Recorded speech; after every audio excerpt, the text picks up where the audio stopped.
Hello, everyone, and welcome to a new episode of Constructive Criticism.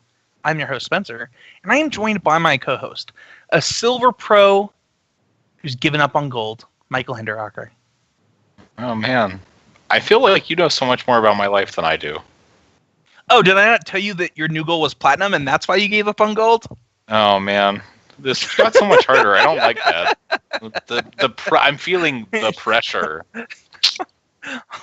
How many times do you think that we've said the joke, platinum is easy, all you have to do is win a Pro Tour? Like, if I put the over-under at, like, for our collective group... No, hold on. For our collective group, I put the over-under at, like, 250. What would you take? Oh, man. I don't know. I feel like I get told that one a lot. I mean, I feel like an inappropriate number of people say it a lot. So I think I would take the over, like, lifetime. I don't think I would take the over yearly. It's enough. Yeah. Enough that's always kicking around in my head. All you have to do is win a Pro Tour. It's so easy. It's super easy, man. Super easy.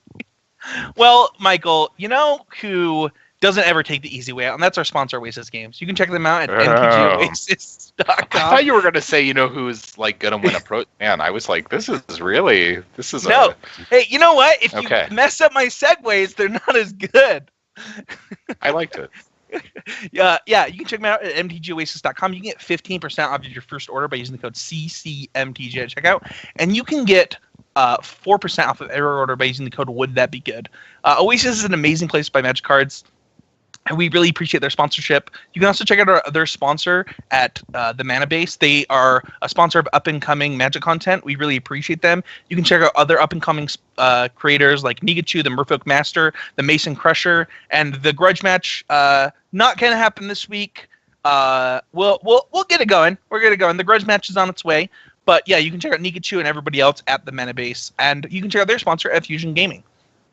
You can support this network by checking out our other shows. Right now, we have Proven Combatants, a show hosted by an all-female cast of female grinders trying to just get better at Magic the Gathering and qualify for the Pro Tour. We have Limited Time Only, hosted by myself and Danny Cathro, the other Silver Pro.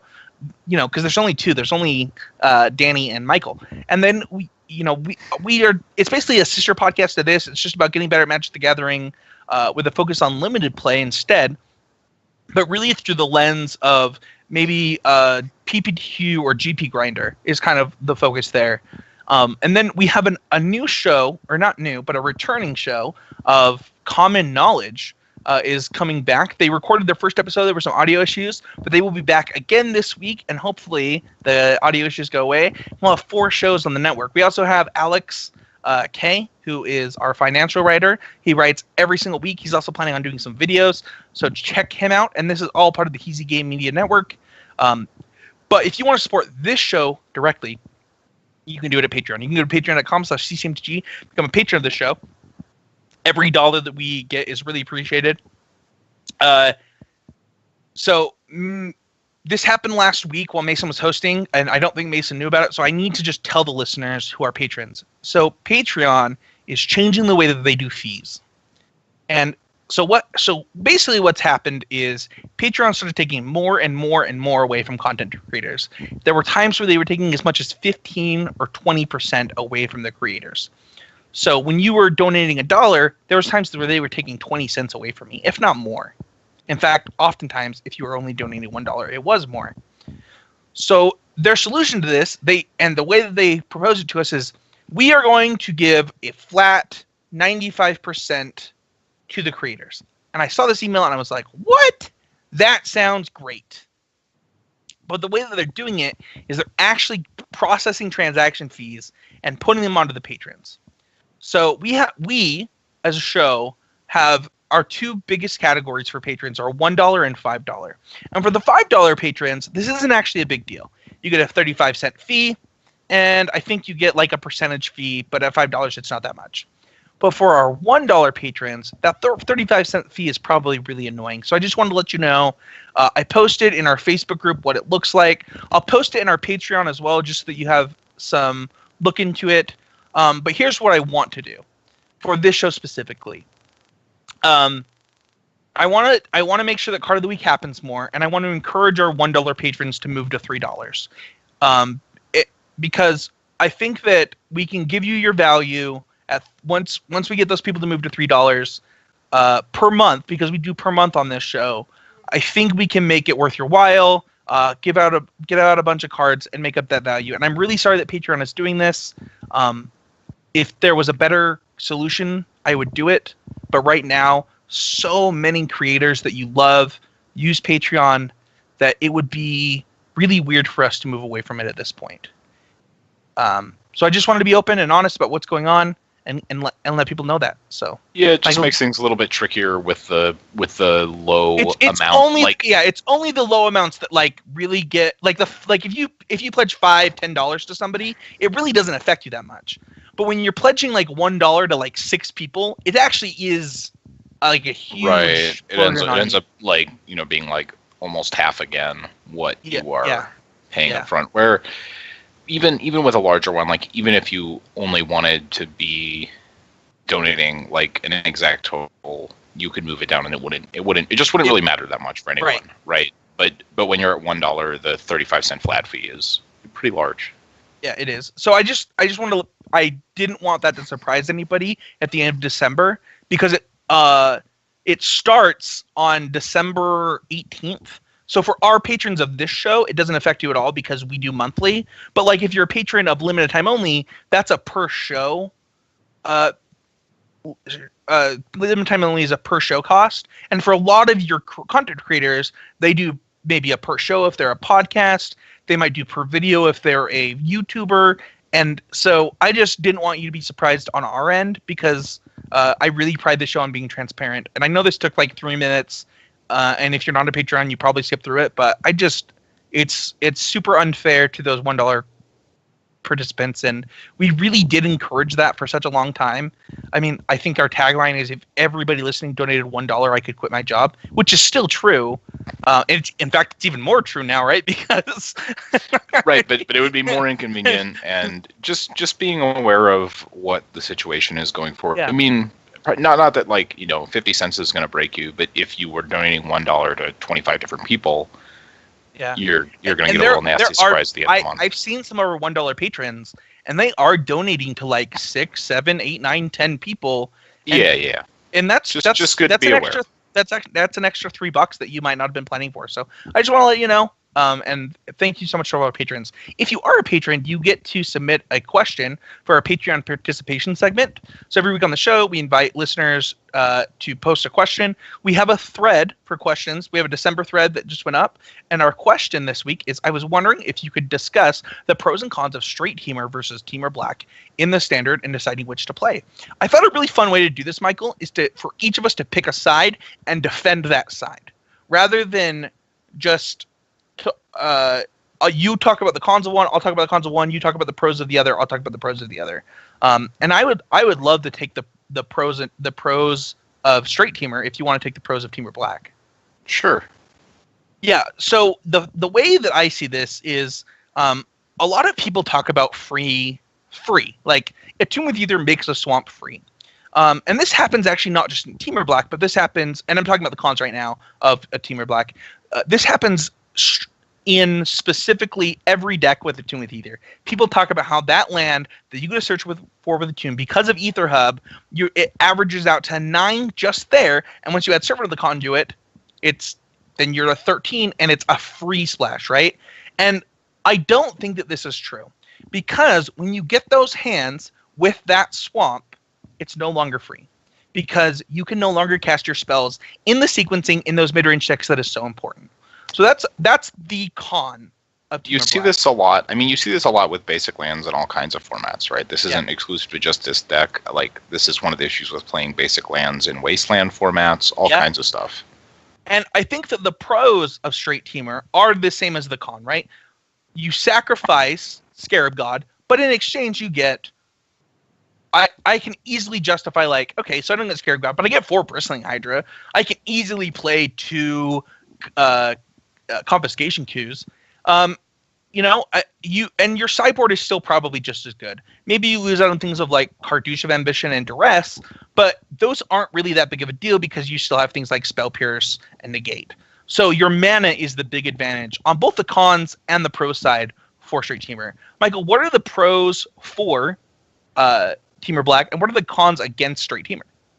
So I think I would approach just fundamentally the question in a little bit of a different way. I like to think of, so if Temur has the best if Straight Temur has the best mono red matchup, which I believe is I think Bristling Hydra, justifiable. The most Hydra, Bristling Hydra is the best mana. Yeah. You still have access to like Chandra's Defeat and Deathgorge Scavenger in the boarded games. Then Temur Black is sort of moving one spot up the ladder, and you're trying to play cards that are good in the mirror. So you basically say, in the mirror, I think Scarab God is probably better than Glorybringer, and Vraska is probably better than Chandra. I mean, that's sort of the... In some amounts, right? You're not saying that all of the Chandra have to be taken out. Or... But that's sort of the fundamental, right? You're playing cards that are good in the Temur mirror. You're basically saying, I don't know that the Temur mirror is just about Bristling Hydra. I think Scarab God can go over the top of Bristling Hydra. Yeah, and to Michael's point, I do think that there are some matchups where I think that what you're doing in a lot of senses is when I'm playing Temur, I am a straight up Glorybringer Bristling Hydra deck. I want to go. I'm a curve deck first of all, but second of all, I really want to draw the first Bristling Hydra and the second Glorybringer. Those are how I'm going to win most of my games. And when I'm playing something like Temur Black, what I get is I get the ability to win games in different ways, right? Vraska starts winning games in different ways. The God wins games in very different ways, and I'm giving my deck more angles of attack in sacrificing mana. You sacrifice mana, and I mean just in general, like, and tempo, right? When you sacrifice mana, you sacrifice that curvability in a lot of senses. You play slightly more tap lands sometimes. You play the Swamp, which is pretty bad with Rogue Refiner and Whirler Virtuoso. So, I mean, there are definitely concessions. It's more, I think, a question of what you are hoping to position your deck the absolute best against. Yeah. Can we rewind for a second? Because I think that the point that you just made on the Swamp itself is probably the most important point. Because Rogue Refiner and Whirler Virtuoso, you would think that they share one color, so they'd be really easy to cast together. How hard is it to sequence those cards when you have a Swamp? It depends. It's not going to be as bad in this deck as it would be in like the deck that I've played the most of in this format, where you have a bunch of double black cards. Sure. Yeah. But you're like going to sometimes have awkward sequences where like both you draw like basic mountain, basic swamp, botanical sanctum, or like you have a Scarab God and you have basic mountain, botanical sanctum, and you're like, okay, I need to attune for swamp. But now your Rogue Refiner isn't castable, or isn't castable without using an energy from an Aether Hub, or like it's not like, it's obviously not an insanely large cost, but it's not free. And when you draw hands with both Rogue Refiner and Whirler Virtuoso and the Swamp, or hands with both of them that need the Swamp, that's probably where you're going to notice it the most. So, Michael, I know that you've been on a different energy deck. I've played them all, a lot of them all, and for me, in paper, I've been playing straight Temur, and on Moto, I actually play Temur Black if I play a Temur deck. And I think that what it really comes down to for me in these decisions is on Moto, I actually do expect to play against Temur a little bit more than I do in paper. I think, and I actually had a league the other day that all 5 of my matches were against Temur variants. And in paper, I think that you'll find that at your FNM, or your Wednesday night event, or your Monday night Magic event, that people typically gravitate toward the decks they really enjoy, right? So like a player that likes playing blue decks, they might just be playing Search for Azcanta, right? A player that really likes combo-ish decks, they're probably going to end up on something like God Pharaoh's Gifts. A player that likes aggro decks is probably going to end up on mono red, and a player that likes mid-range decks is going to end up on an energy variant. And I think that's really, really true in paper. Whereas on MTGO, what often happens is the format just ebbs and flows really easily. Because it's just so easy to move in and out of a deck, right? In paper, there's like a physical thing you have to move, right? And in paper, it's a snap of a finger. So for me in paper, the reason that I own Temur is just because I think that Temur gives me the ability to have the best mana and the most consistent game, like the same type of game every time. And on Moto, I just want the power level. Yeah, I mean, I think really just that the black cards tend to be good in the mirror. That's true, yeah. And if you expect a lot of the Temur mirror, I would lean towards sort of an escalation of the Temur deck, because your mana is just a little bit less important when you're not getting hit by Bomat Courier into Karizev over and over again. Yeah. And if you expect to play a ton of mono red, I would probably lean towards playing the deck with the best mana. I wish that we. I mean, it's obviously a gross oversimplification, but no, I don't think it is. I think that well, maybe I'm the wrong person to talk to because I love simplifying things, but I think that that's exactly right. So, I hope that answered the. Easy. Yeah, I hope that answered the question really well. I hope that it did justice to what you were asking. I think that honestly, it's hard to decide which to play because deciding which to play depends on a couple of things. One is what does my metagame look like, and two is like, according to what I think my metagame looks like, what do I want my matchups to look like, and what do I want my games to play out like? And frankly, a lot of it is just preference. I think pretending like either one of the decks is like a strictly better choice than the other is. Don't tell that to Brad Nelson, dude. Don't tell that to Brad Nelson. Probably disingenuous. Yeah. Let's move on to our next segment, which is #AlwaysImproving. #AlwaysImproving is the point of this podcast. We believe if you're not getting better, you're getting worse. And we want to be doing what we can to be #AlwaysImproving. Michael, in life or in Magic, how did you improve this week? I spent some time playing a few different decks. I played a fair amount of Modern this week, just trying to... I've been kind of interested in like the Grixis Death Shadow deck and sort of how you can maybe build it a little bit differently than we've been able to in the past. I think Opt specifically gives you sort of a cantrip density that's a little bit interesting.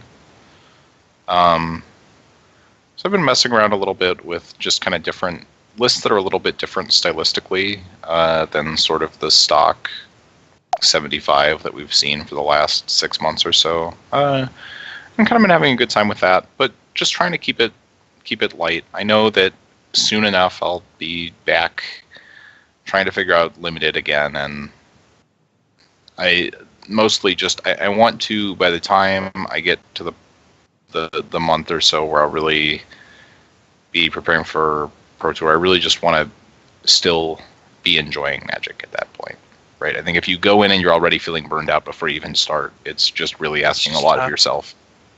Yeah, I agree. Okay. So if nobody noticed, I missed a bunch of podcasts. I'm sure you all noticed. So I have a life improvement and some Magic improvements to share this week because I've been gone for so long. So first of all, I want to talk about something that involves life and Magic.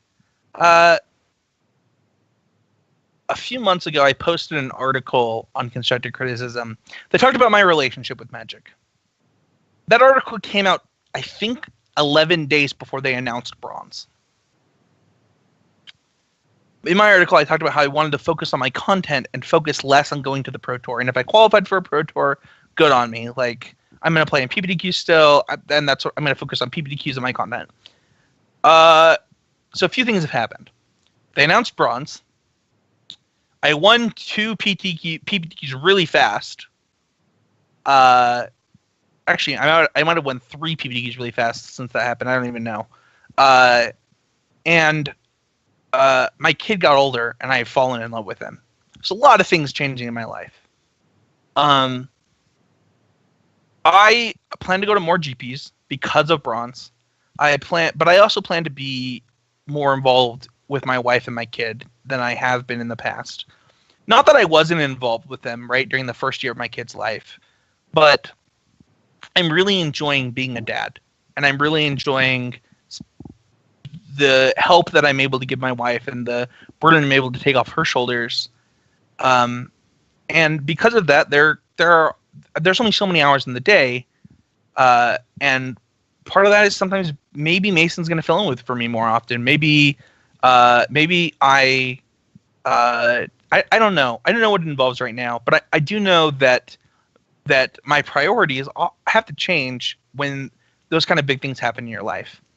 The other major life thing that happened is, I won't get too into specifics, but I want to give some advice to our listeners, because I think that it pertains to people's mindset, and mindset is such a huge part of Magic.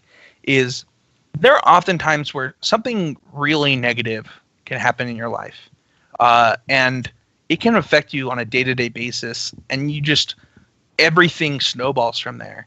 And I hope that people know that when something really bad or really hard happens, that it is okay to remove that negativity from your life. I had something negative happen to me recently, and I started losing a lot of matches of Magic, like a lot.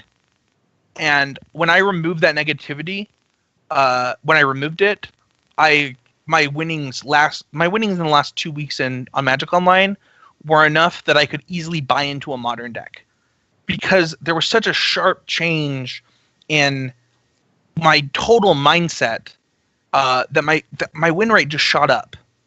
And I hope that people know that if something is affecting you to the point where a silly little game is like your win percentage in a silly little game is dropping off, I hope that you know that you can find help, you can remove that. Part of the reason that Mason was filling in for me is just because I couldn't talk on a Magic show.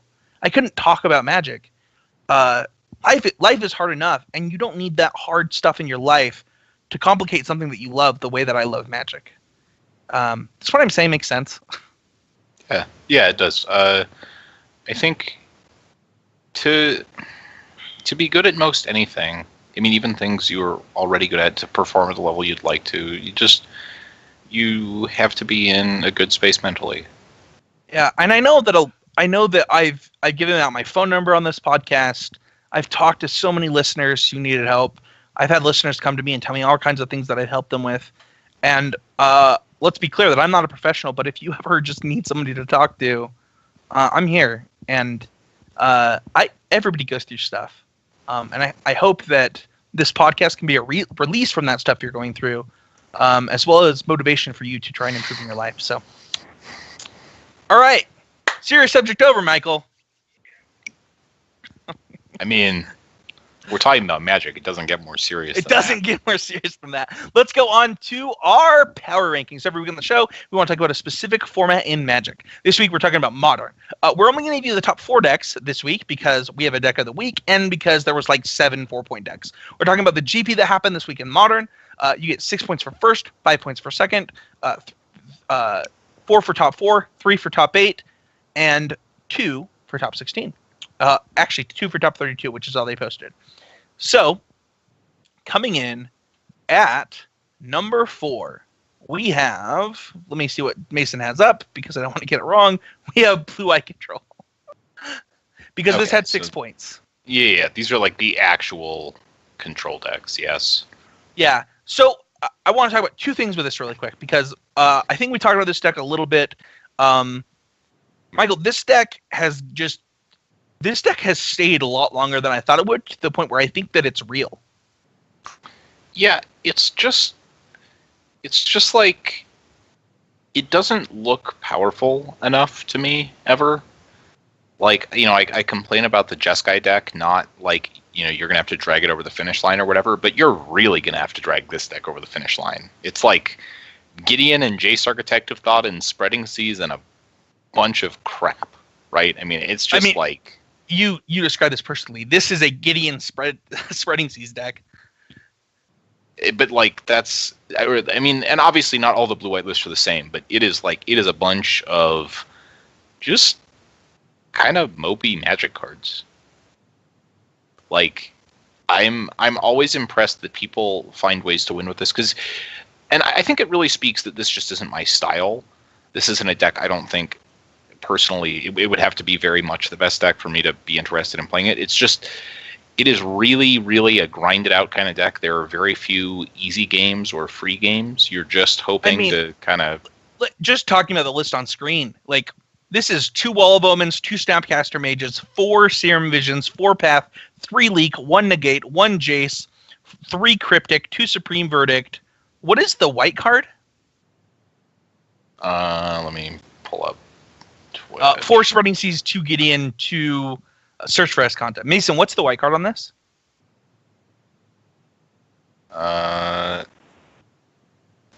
I already said Wall of Omens. There's Gideon of the Trials and Sphinx's Revelation are the only other white cards. There's a Gideon Jura Detention Sphere. Oh, it's a Gideon Jura. So, yeah. Hold on. I might have just gotten everything wrong. So it's 3 Supreme Verdicts, 1 Gideon Jura, 2 Detention Spheres. I just messed everything up. That's my bad. Revelation. But it doesn't really matter what exactly the list is, right? Like, it's kind of... I was actually think to your point, right? Like, this deck is trying to gain incremental advantages and huge advantages, right? There's no in between. It's Wall of Omens, it's Spreading Seas, and then it's like Planeswalkers and Sphinx's Revelation. Yeah, so this deck is kind of fascinating, and like, I don't dislike this as much as I disliked the old version, just because I think Field of Ruin is actually insanely powerful in this deck. When you're trying to play this kind of big mana game plan, Ghost Quarter was a little bit awkward sometimes. But when you're playing, I think this guy's playing 7 basics. Yeah, it's actually like a lot better because you're sort of doing it. It's not like an active part of the game plan against most decks. It's just like an end of turn Field of Ruin you, end of turn Field of Ruin you, and like sort of it's a passive thing you do to get value. And it complements the fact that like you're already trying to get cantrips and disrupt, like, so people think of like Spreading Seas as LD. The way I look at it is it's just disruption for this control deck. What it usually does is it slows down the other deck enough to drag the game out, to make where the end game you can gain your advantages work. So this deck is very much about sort of playing a very, very grindy early to mid game and then trying to blow them out with like a Sphinx's Rev or a Search for Escanta that's going where you just sort of overwhelm them in over the span of a turn or two. And I think these decks they're interesting, but they require you to play a lot of long games of Magic. I don't think you're doing anything especially powerful. And they're not my favorite, although I recognize that they obviously are putting up some numbers. So I think ultimately, like, this is one I would shy away from, but I do think that if this style is appealing to you, the Field of Ruins are really sweet. Yeah, I think so too. I think the Field of Ruins are like a huge, huge upgrade on this. Let's go to our next blue-white base deck and look at the deck that I think neither Michael or I like. This is the Jeskai Geist Spellqueller Snap deck, right?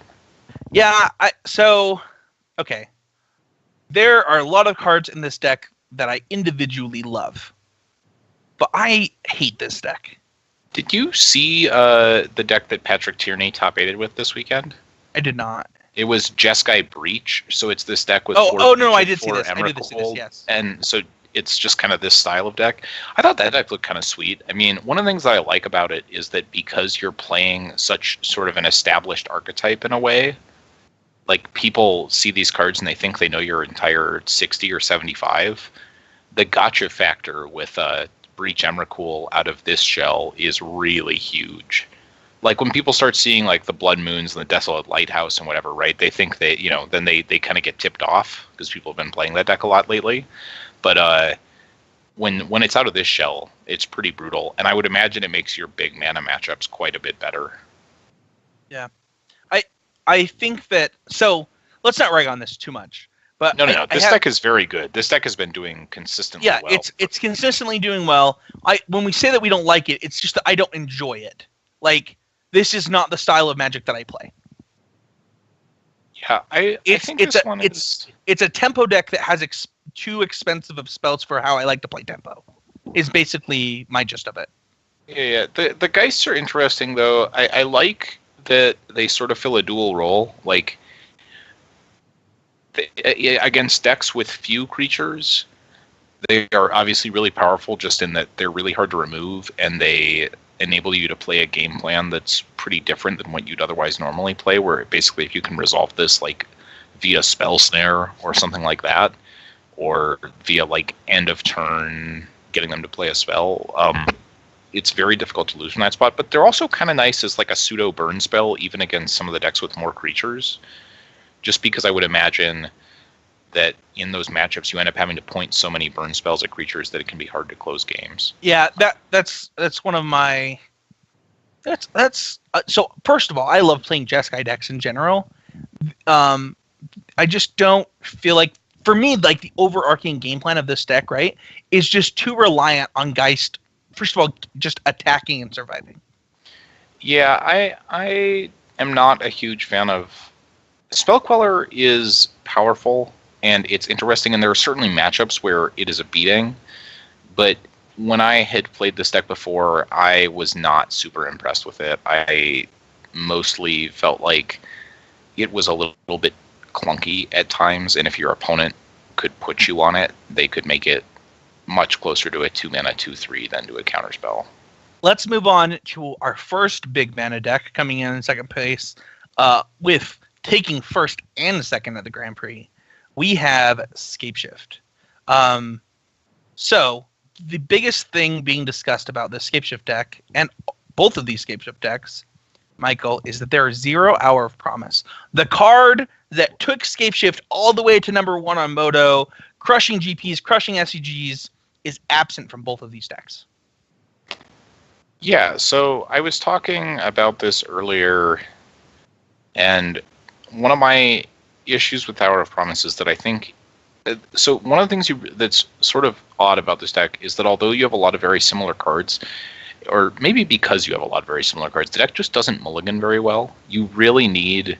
It really helps to like keep 7s. If you're ever going to 5, it's really, really problematic, just because you need to get so many lands in play that when you mulligan a lot, it actually starts to be very difficult to even imagine hands that like both have a threat and can get to 6 mana. I actually think that when you don't play Hour of Promise, it actually makes it impossible to win on mulligans. I think the opposite of what you're saying is true. I think that because you're not playing Hour of Promise, you are significantly less threat dense, and it's much harder to get the appropriate number of lands to play. Now, the difference here is obviously that you can play Kalani Heart Expedition, but it's just such a weaker version of the card. While it's faster, I think that it's significantly worse. I think the main difference is that you have to mulligan a lot less when you cut Hour of Promise. When you add the Hour of Promises to the deck, you're playing like a bunch of Scapeshifts plus the Titans, plus still the cards that can just be awkward in the Sweltering Suns and the Lightning Bolts. And it's more than... I agree that Hour is powerful when you have a hand that like makes 5. Like I get that it gets multiple lands, which is an effect that nothing else in the deck really can imitate. Right, Colony Heart is the only one, and Primeval Titan that do it. Right, and Colony Heart has always kind of been in and out of these lists. That seems to be more. I'm obviously biased here because like I am the Scapeshift guy, but I hate Colony Heart Expedition. Well, there are almost no Abrupt Decays right now, so it's probably better than it is. That's true. It is. You are certainly sacrificing some amount. This deck is a Prismatic Omens deck, and that's fine. That I think that is filling the kind of slot, and that's actually why I disagreed with your point. Also, is that like when you're playing something like Prismatic Omens, your mulligan, like if you mulligan into a Prismatic Omens, you're much worse off than when you mulligan into like 2 ramp spells in an hour. Right. I mean, the problem is that I think that playing a bunch of Hour of Promises just makes it hard to keep 7 with the frequency that this deck wants to. Because are you saying that you don't like Primeval Titan Hour hands? Because Scapeshift Hour hands are your actual best hands. Right. Those hands are fine as long as you have the filler to go with it. But your whole deck is Prismatic filler. Omen Scapeshift is...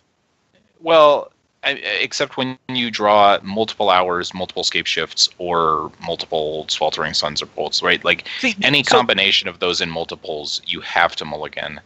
And when you are playing that's true no matter what, right? If you draw a hand with two Scapeshifts, Primeval Titan, and a Summoner's Pact and lands, like, you're mulliganing that hand too. Hour of Promise doesn't increase the number of those, right? Because Prismatic Omen fills that same role. No, I think Prismatic Omen is a much leaner card in general. It's a lot faster. And I think if you are expecting to play Storm with any frequency, playing Hour of Promise, it's just too bad against Remand. Like, you basically can't win a game where it gets remanded. Against Storm, yeah, I agree with that. Yeah.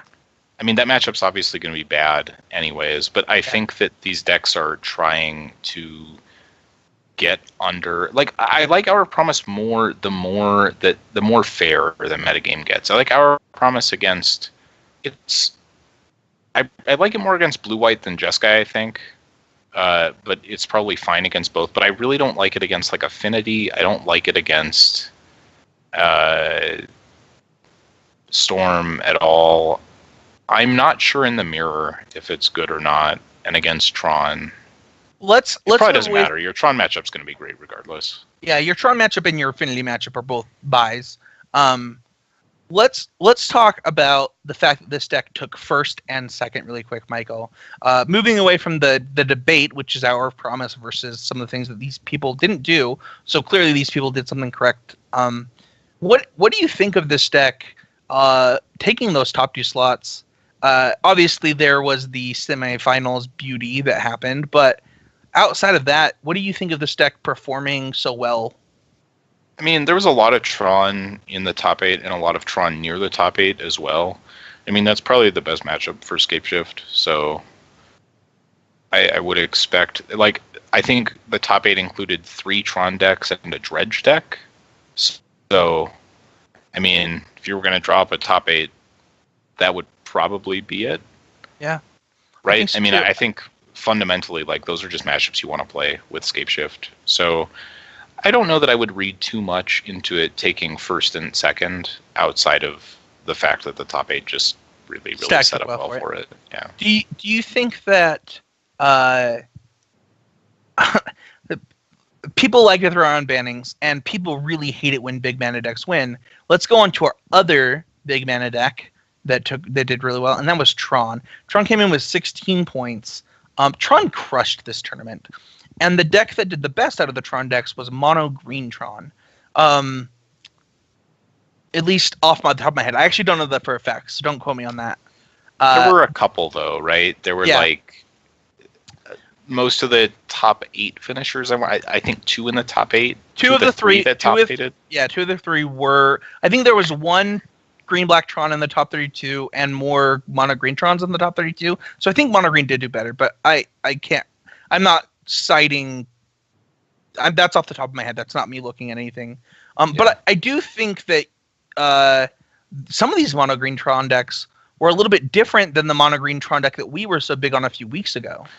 Yeah, it looks like most of them are not playing any Thought-Knot Seers in the main, and they're really just playing Mono Green just for, I think, probably better game against Ghost Quarter and Field of Ruin, or like Spreading Seas style effect. It's just easier to play around those effects. And I think basically with Storm being sort of the key nemesis, Dismember is probably better than Pyroclasm or Path in that matchup. It gives you easier access to Worldbreaker. It just makes your mana better in the boarded games. And if Pyroclasm specifically isn't a card that you want, I think that so much of the time Dismember and Fatal Push end up basically being a wash. Yeah. Right? Like which removal spell you prefer. Basically better mana helps more. Yeah, and I think that the fact that Dismember exists really does help Mono Green. Yeah, because it sort of fills that same role. And like the green-black and green-white variants can be fine, but you are going to be weaker to Ghost Quarter or Field of Ruin, and just having like Blooming Marsh or Razorverge Thicket, they're free until they're not, right? It's like they always feel free until you can't cast Dugan and then you die. And I guess green-red, there's just not a lot of incentive. I guess Pyroclasm isn't especially good right now, and if you'd rather have Dismember than Pyroclasm, you may as well play the basics, I suppose. Yeah. What do you think of this Emrakul Promise Den making an appearance? Honestly, I think that when it comes to like your creature flex slots, it probably just doesn't matter. Oh, come on. That can't be as good as the second Worldbreaker.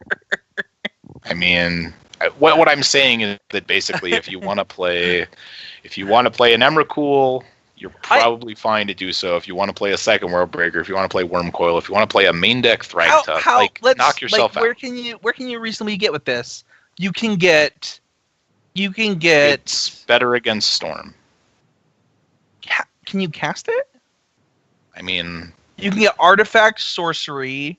You can cast. Hypothetically, you can cast anything, right? I mean, I don't know. I think ultimately, like, it's an 11 mana spell most of the time, right? Am I missing a card type that you can easily get? You're probably gonna have artifact, sorcery most of the time. That's what I'm saying. It's like maybe you'll probably have a land because you'll probably Sanctum for it. Probably cost 10 most of the time. Okay. I don't know. I mean, is it actually? That's certainly better against Storm than Ugin. Is it? I mean, or Ulamog. Sorry. Is it? I don't know. I mean, they both. I mean, it doesn't matter, right? Like Ulamog wins. They both win the game. I'm just saying that it's like playing a third Ulamog for no reason other than the fact that you wanted to play Emrakul. I mean, your Storm matchup sucks regardless. Like, I think basically, if you want to play a Tron deck, green-black probably is the best Storm matchup because you have Brutality and Fatal Push, but like all the Tron deck Storm matchups suck. That's just a fact of life. I mean, there's no way to fix that, right? It's just happening. So, Michael, what would you play in Modern right now and why? Well, I've been playing Grixis, Death Shadow, and I'm pretty happy with it. I don't know. I mean, I think that the format is just like pretty cyclical. I mean, I think if we had another Modern GP next weekend, you'd probably see the same big mana decks not do as well. Like, I feel like we're basically in a spot where things are pretty balanced, and it's kind of, they move around, but like there are probably 10 pretty good decks, and I bet you I could predict what would pop up next. Yeah. Looking at this, I think that for me, I'm on one of two decks in Modern right now. I'm either going to play Affinity or I'm going to play Escape Shift variant. Escape Shift seems pretty well positioned according to these rankings. If there's a reason it took first and second, if you look at these four decks, the three decks that aren't Escape Shift, I think Escape Shift have is a good matchup against all of them. I'm on Naya Escape Shift right now, playing Nahiri's and Paths in the main, and then Leylines post board. And I think that is what I would play Modern right now. And I think that it has good matchup against all of the decks that we just talked about. One of them was Escape Shift, so like the Mirrors, whatever. And it has a good Affinity matchup, so that's where I would be. We're going to skip our next segment. We're actually going to skip Deck of the Week. We're going to do Deck of the Week next week, just due to time constraints. We kind of went more in depth than I thought we would.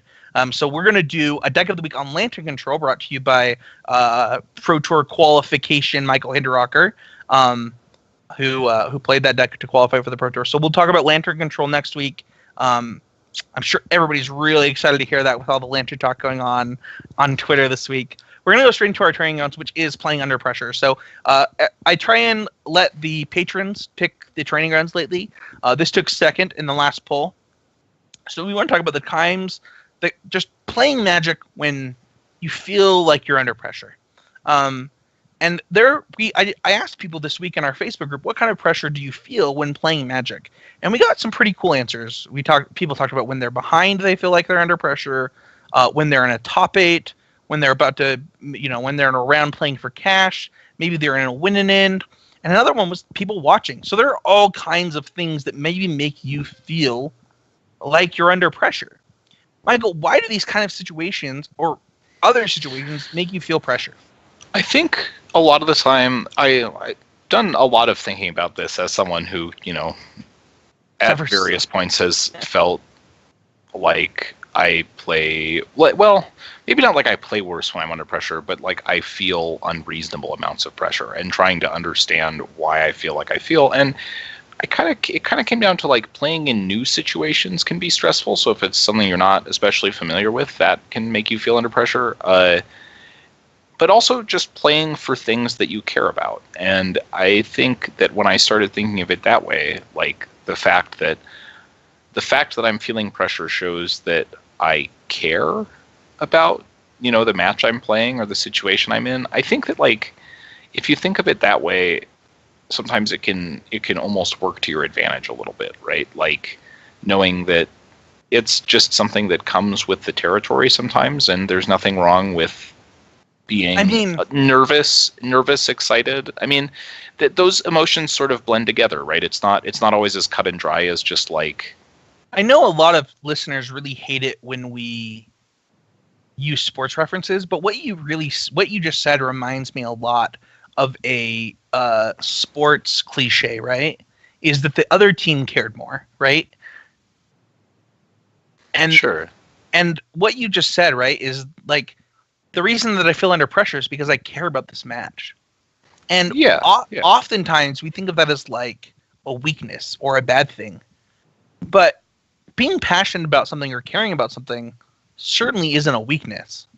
Well, and I think it can be, right? I mean, if the fact that you care so much about this causes you to play poorly or like not be able to understand, what you need to do because you're so stressed out, that's one thing. And I think that we can address getting better at that. But I also think that the expectation that you won't be nervous at all when doing something that you care about a lot and is meaningful to you is like probably unrealistic. And more than that, you want to feel a little pressure, right? I mean, it's kind of the point, right? Like you should be feeling some pressure, or else you're probably not pushing yourself. It's probably not as fun, right? This happens a lot when people talk about why they moved from maybe their F&M or their Monday Night Magic into PPTQs or into GPTs or into GPs, right? Or into SEGs. They're like, well, I just wasn't feeling challenged. And that feeling of being challenged does come from that feeling of pressure. Definitely. And I think that, like, if you're able to win without trying very hard or without feeling like your opponents or the situation are contributing to making things difficult for you, I don't know. It's just sort of like, what's the point? That being said, there's absolutely a line where it becomes too much, where either we need to learn to handle the pressure better, or we need to, remove some expectations to just lessen what we're feeling. So let's talk about the first point I have on this, which is, how did you get into this situation? How did you get into the situation that we talked about, right? Maybe you're in top 8s, maybe you're in cash rounds, maybe you're in win-and-ins, maybe there's people watching you. How did you get into this situation? And the first thing that I have as to how you might have gotten into this situation is you probably won some games. Yeah, I mean, ultimately, if you're feeling a lot of pressure before, like in every round of every event always, that's one thing. But if we're feeling pressure in late rounds of an event, it's natural. But at the same time, that you're capable of playing well, right? I mean, if you're playing for top 8 or you're playing to win in the quarters or semis or finals or whatever, like, you feel pressure, but obviously you know what you're doing. And I think sometimes just kind of reminding yourself that, like, okay, I might be nervous, but I still know how to play Magic. I think that what you just said is the next point on here, right? Is you know how to play Magic. You got here because you know how to play Magic. This topic, playing under pressure, this is probably a separate topic than, for those of you listening who might be like, well, I feel under pressure because I'm playing in my first sanctioned event. We'll do a show on that. This is a little bit different than that, right? We're talking about when you're feeling pressure, maybe in a bigger event or maybe later in an event, right? in a lot of these situations that we're talking about today, it's because you've progressed to the point where you get to feel that pressure again, right? At some point, you felt pressure because it was your first event, and that's over here. And then now we're progressed past that, and we're feeling that similar pressure again because we've learned, moved forward, and won more matches. Definitely. And I think that what's next is understanding, like, what do I do now that I'm here? And there's a few things that we have here. The first thing is you're still playing to your outs. Go ahead, Michael. I really like this. Like, sometimes when you're feeling stressed out in a game, you're looking too much at, like, the bigger picture. Like, okay, so if I win this round, what happens? Where your attention is more appropriately placed in front of you. Focused on, right, yeah, exactly. You have to actually play. And sometimes just trying to get your head in the game and, like, think about, okay, so what's happening in this game right now? So my opponent has played these cards. What could they have? What would they have that would be really bad for me? What could I, what can I draw that's going to affect the game? What can they draw? How much, just like what is happening in this game right now? And let's get the focus away from why from the fact I'm that it's nervous a cash about round. it. Right? Because that's not going to change. You can't change that you're playing for money, or you're playing for a top 8, or you're playing against someone who's really good or whatever, right? That stuff can't change. But what you can change is your focus. Yeah, that's so perfect. And earlier in the show, right, Michael and I both talked about how much we like simplifying a problem down to its core, right? And playing to your outs is doing exactly that. And Michael's talking about twofold, right? Michael's saying, this thing that you're nervous about, that you can't change that. You are playing to qualify for a Pro Tour. That's something that's true. That's it's okay to be nervous, right? Yeah. I mean, that's fundamentally, I think you have to be okay with that. Yes. You get, because guess what?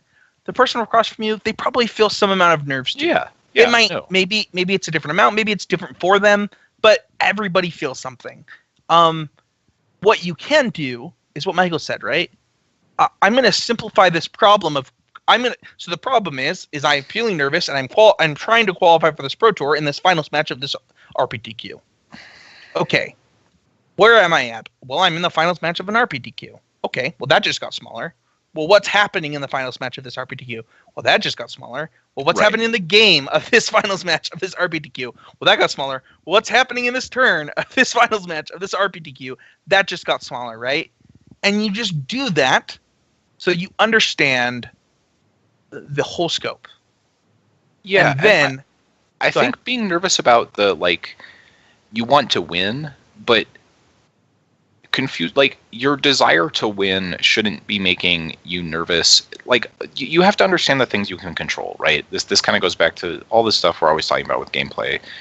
You have to understand what you control. Sometimes you just realistically aren't going to have the opportunity to win a single match of Magic.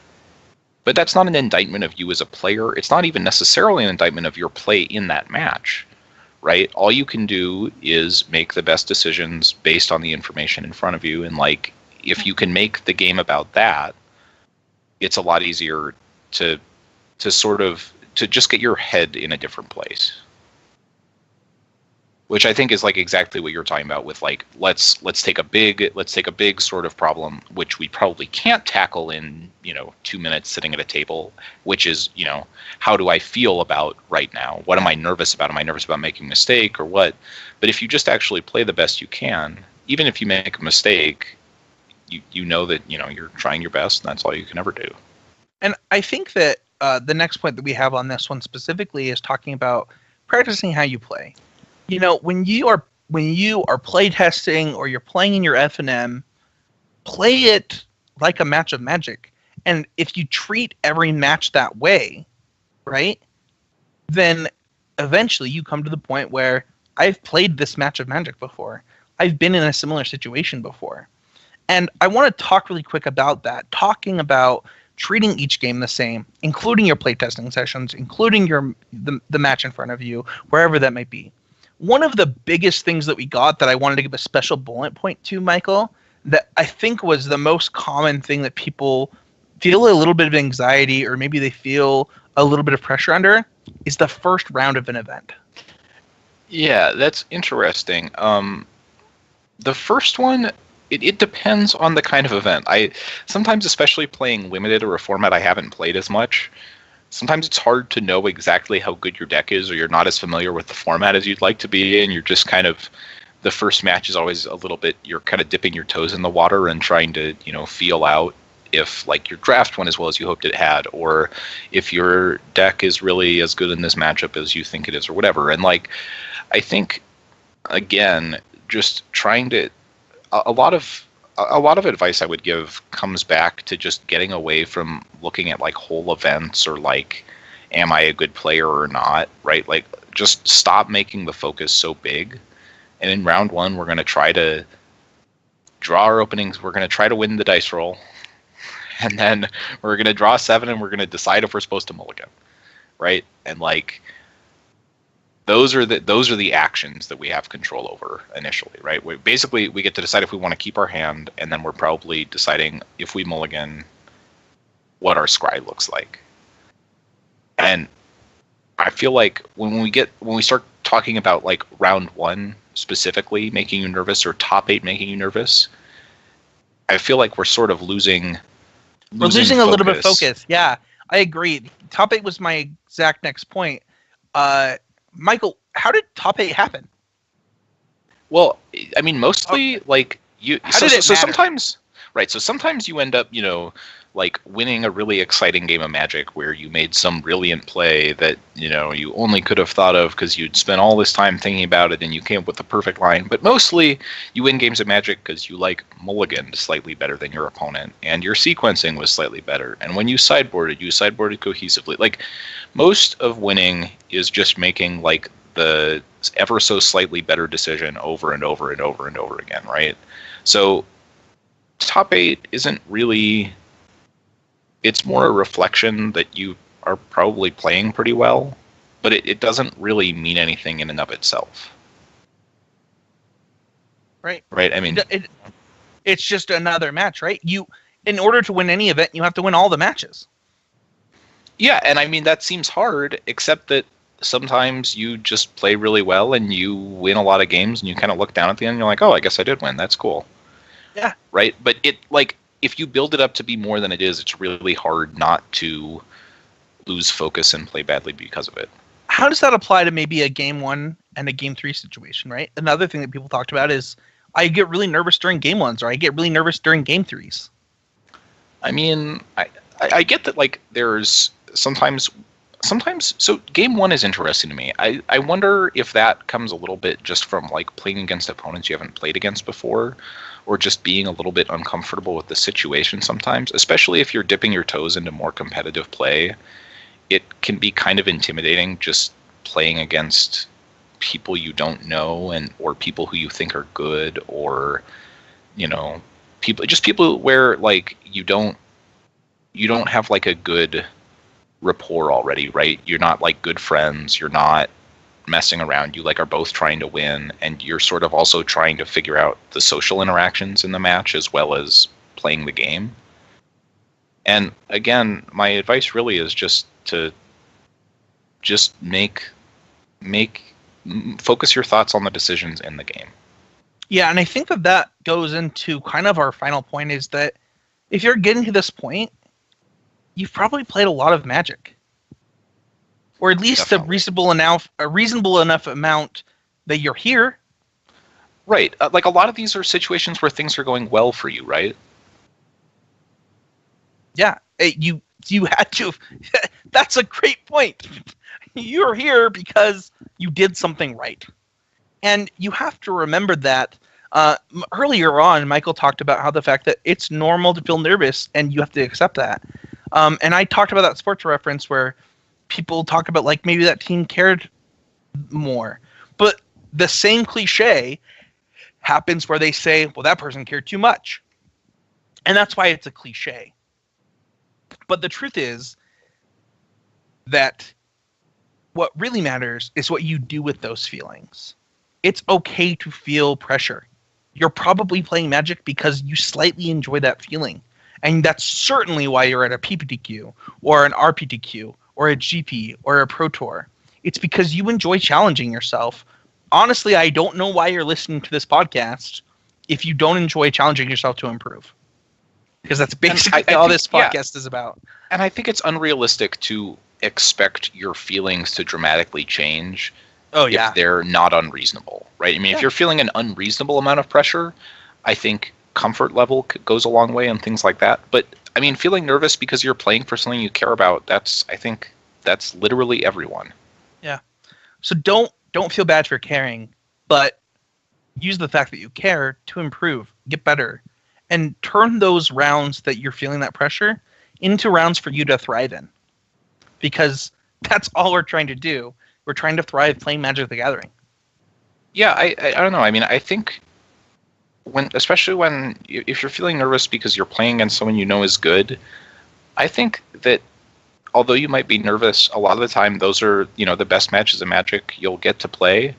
So you have to make sure that, on some level you're sort of soaking it in and enjoying it a little bit, because although it's less nerve-wracking if your opponent just, either mulligans a ton or keeps unplayable sevens and dies really easily, it's not especially interesting, right? Like, anytime that happens, I'm only really happy that it happened with the thought of getting to play more interesting matches because I'll likely be paired against better players, right? So ultimately your goal is to play. That's sort of the point of the tournament, right? You show up and the idea is that you do well enough that you end up playing sort of higher pressure matches against the best players in the room. More and more and again and again. Yeah. And I mean, that's the fun of it. Yep. On some level. Yeah. So that is it for this week's Training Grounds. Leave a comment. Let us know how you felt. I hope that was helpful. I hope that the listeners got out of it something. I hope that it was helpful. Leave a comment. Let us know. Let us know how we could improve, because we are about #AlwaysImproving. And let's move on to just some quick reminders. Don't forget that you can support us by going to patreon.com/ccmtg. To our patrons, please let us know how this affects you. We're happy to help in any way that we can, and we also just want to be transparent with you. You can find me at Spencer13H. You can find Michael at MagicMikeMTG on Twitter. You can find Mason at SOV. Is it SOV Mason? You can find the podcast at CCMTG. And you can find us on Facebook at Constructive Criticism. You can find the network at Heezy Game Media on Twitter and on Facebook. And you can join the conversation by going to the Constructive Criticism family. If you're a patron of $5 or more, you get access to the Constructive Critics group, where we post our deck lists. We talk about more in-depth things. You get really in-depth conversations with people who are also paying $5 a month for $5 or more per month for a podcast. And that's dedication, right? I think that a huge part that's underutilized, and this is true of a couple of things. I know the First Strike group has a one for $10 or more. If those people are paying that much money to train and prove at Magic, they probably have similar goals to you. So I hope that the value that you're getting from not just us as hosts, but as other members. You can join the Discord, the Constructive Criticism family on Discord. The link is on our bios page. You can join the clan by messaging me at Spencer13Deb or Quentin at Redstripe. It's URTHSTYRPE. And you can tweet at us with #Would_that_be_good. #Would_that_be_good is our Twitter outreach program. If you tweet it, Mason will read it. Oh, wait. He's not on the podcast this week.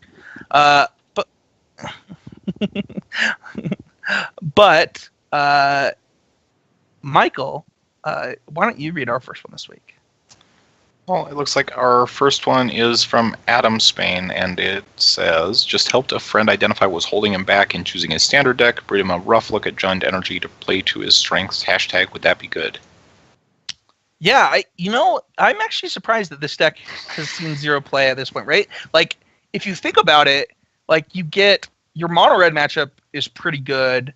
You're an aggressive deck against Teamer. If it plays to the guy's strengths, all for it.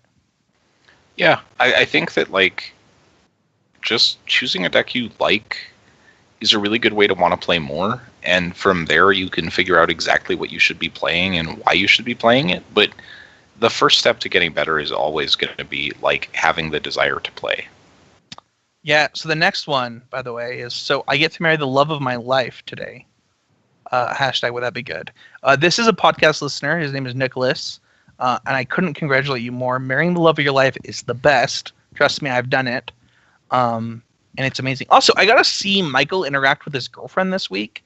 And the amount that Michael just cared about what she was saying was admirable. And I need to do more of that in my life. Oh, congratulations to Nicholas. That's really awesome. Taking Spencer's Green-Black Snick deck to my PPTQ. Hashtag be good. Hashtag let's curve out some people. He asked me some sidebar questions. I gave my best answer. Jared, I don't know if you made the fantasy football playoffs, but I hope you made the top 8 of this PPTQ. That deck actually has been really fun. I don't know if I posted my updated list, but I've actually really enjoyed this deck over the last couple of weeks. This is actually the deck that won me a couple $100 on Moto in the last couple of weeks.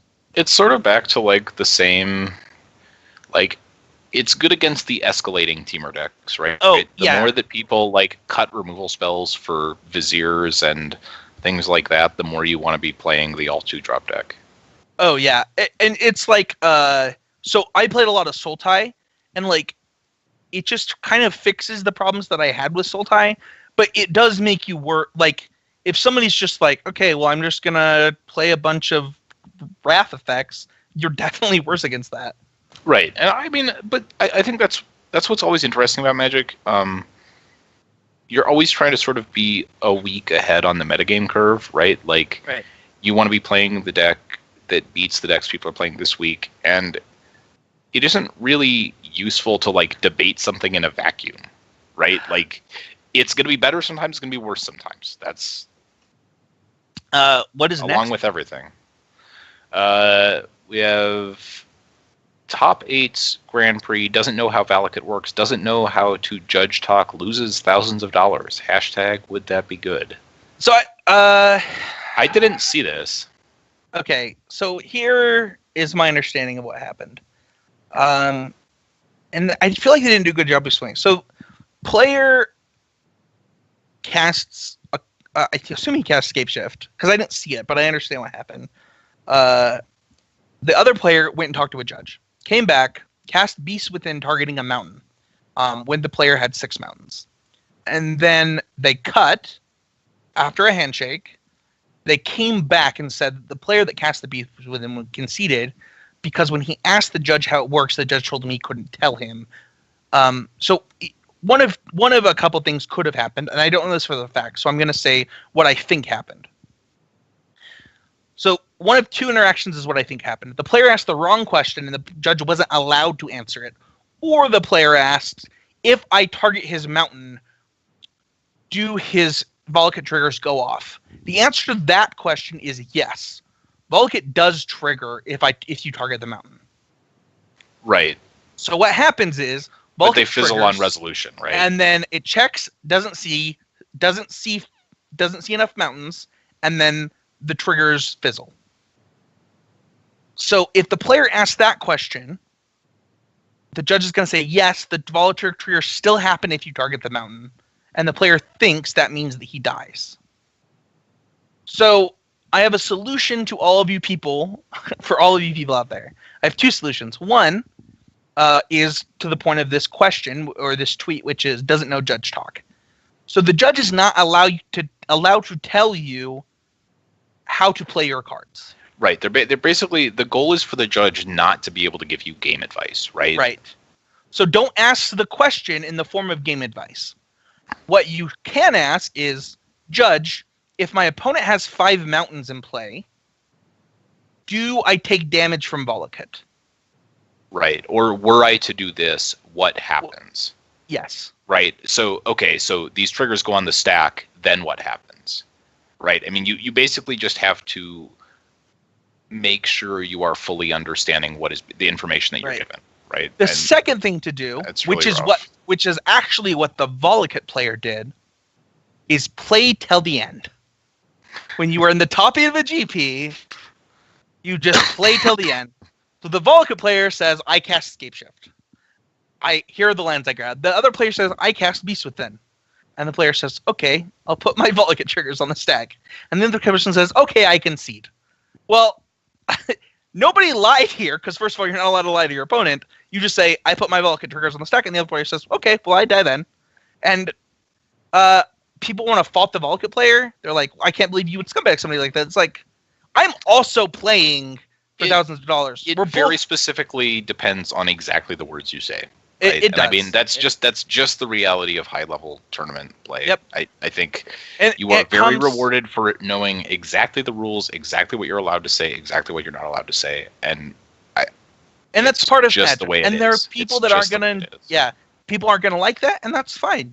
But this Valakut player got rewarded for knowing how his cards worked, and the Living End player, I believe it was, got punished for not knowing how his opponent's card worked. And that's just part of Magic.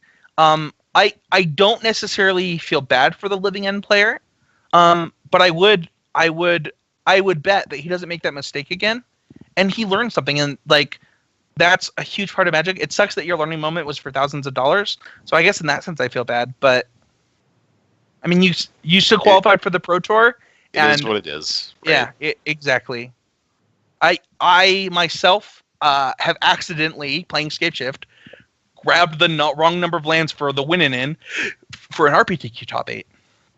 Sure.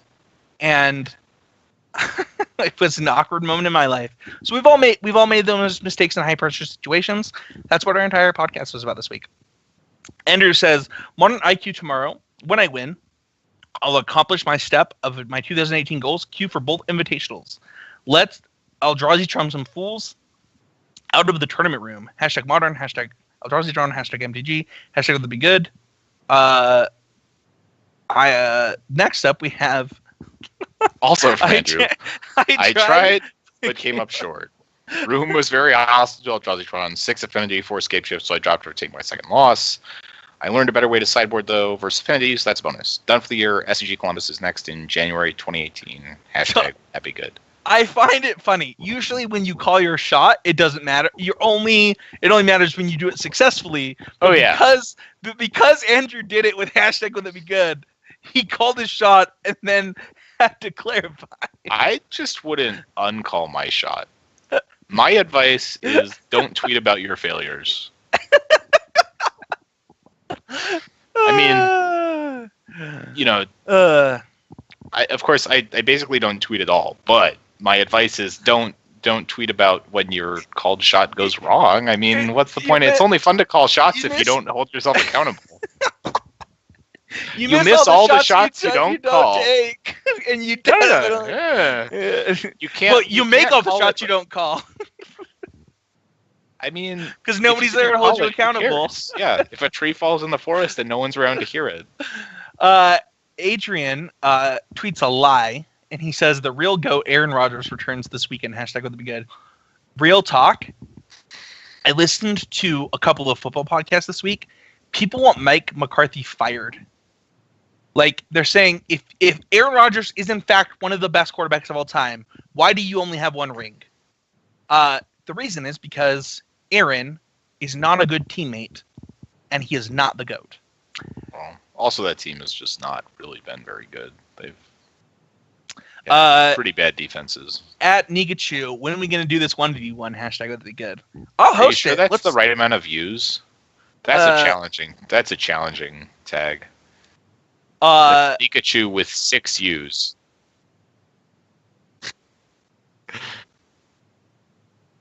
That is definitely not the right Pikachu. So what we're learning here is Mason is just challenging random people to 1v1s on Twitter. Thank you, everybody, for listening. We will see you guys all next week. Bye.